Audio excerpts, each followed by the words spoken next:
My name is Anna, and I'm a mother of two wonderful kids, Lily and Josh.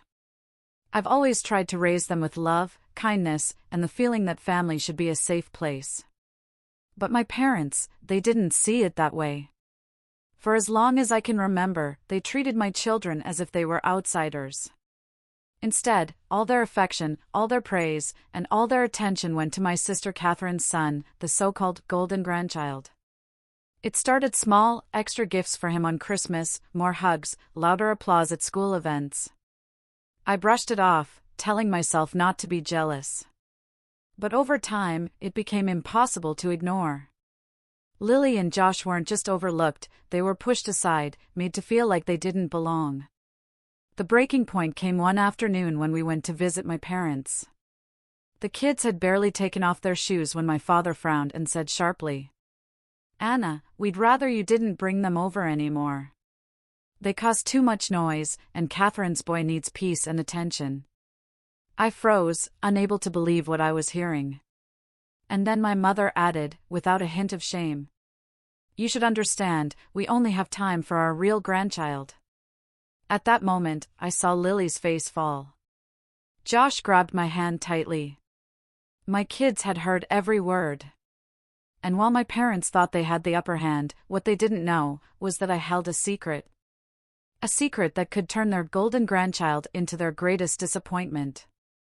That night, after leaving my parents' house, I tucked Lily and Josh into bed. They tried to be brave, but I saw it in their eyes, the hurt, the confusion, the questions they were too afraid to ask. When the lights were out, I sat alone in the living room, staring at my phone. My sister Catherine had sent me pictures earlier, her son with my parents, smiling as they all held up a brand new gaming console. Meanwhile, my kids got a cold dismissal and broken hearts. I wanted to scream. I wanted to march back to that house and demand they treat my children with the love they deserved. But I didn't. Because I had something stronger than anger. I had proof.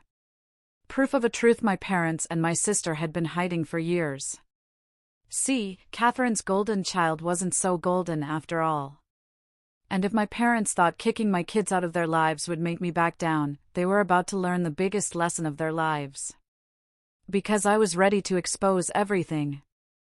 The next morning, I dropped Lily and Josh off at school and sat in my car for a long time. My phone buzzed with a message from my mom. "Anna, don't make this difficult. Just accept things the way they are. Catherine's boy will carry our family name, your kids won't." My hands trembled as I read it. My children were being erased from their own grandparents' lives, all for the sake of a boy who didn't even know the whole truth about himself. Because here's what my parents didn't know. Years ago, when Catherine was pregnant, there had been complications. And let's just say, the identity of that boy's real father wasn't what anyone believed. I had the documents. I had the photos. And I had the one piece of evidence that could shatter their perfect little world. For years, I'd stayed quiet. I didn't want to ruin my nephew's life. He was just a child, after all. But my parents had crossed the line when they humiliated Lily and Josh.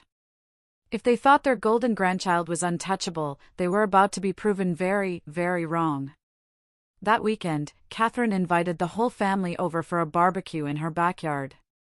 My parents, of course, were glowing with pride, fussing over her son while barely even acknowledging Lily and Josh. I sat quietly, watching as my mom said loudly to Catherine, "Your boy will have everything one day. He's the pride of this family. Unlike..."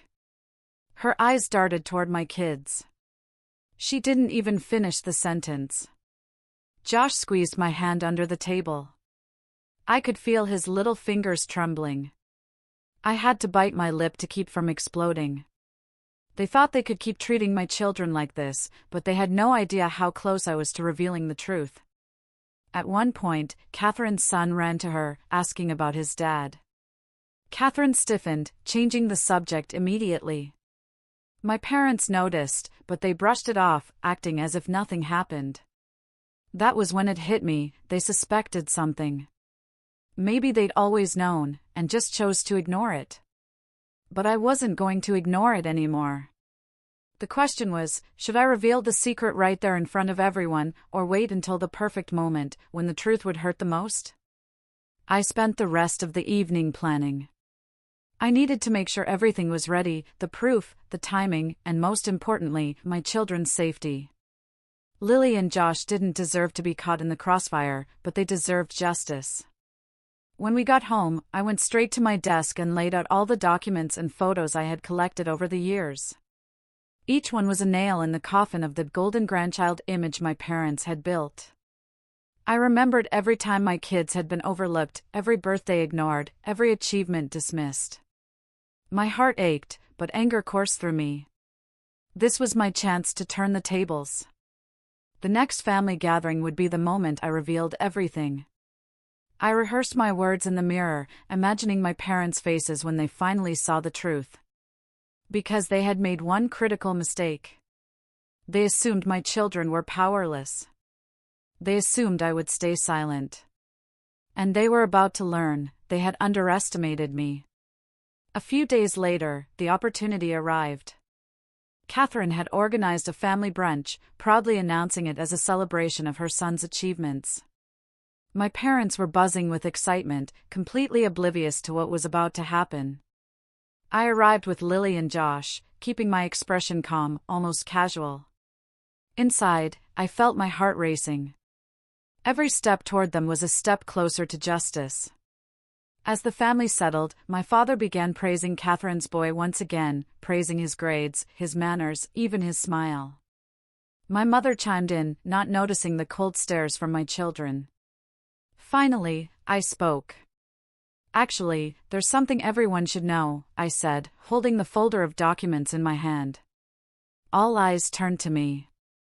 The room went silent.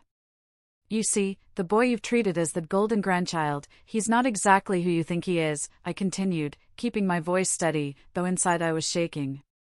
My parents' smiles faltered. Catherine's face turned pale.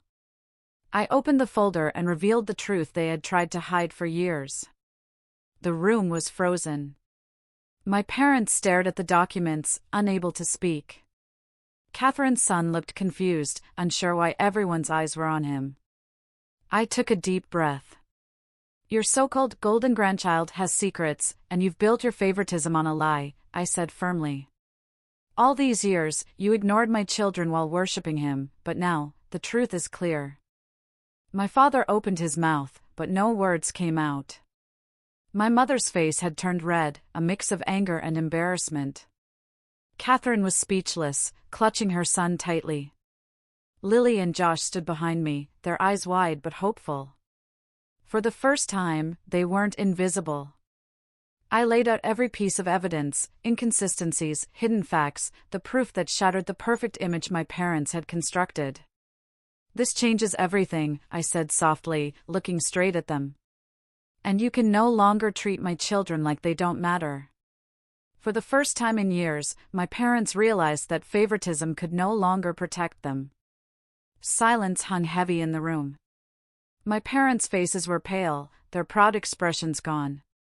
Catherine's son sat frozen, finally realizing that the pedestal he had stood on for so long was crumbling. My mother's voice trembled. Anna, we didn't know. I think you did, I replied calmly.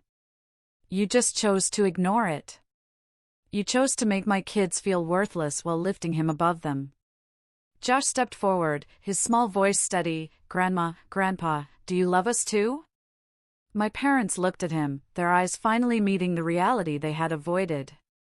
My children weren't just standing in the shadows anymore, they were right there, demanding to be seen. Catherine's face turned crimson. She opened her mouth, but I cut her off. This is the moment to stop the lies. Treat all children equally from now on.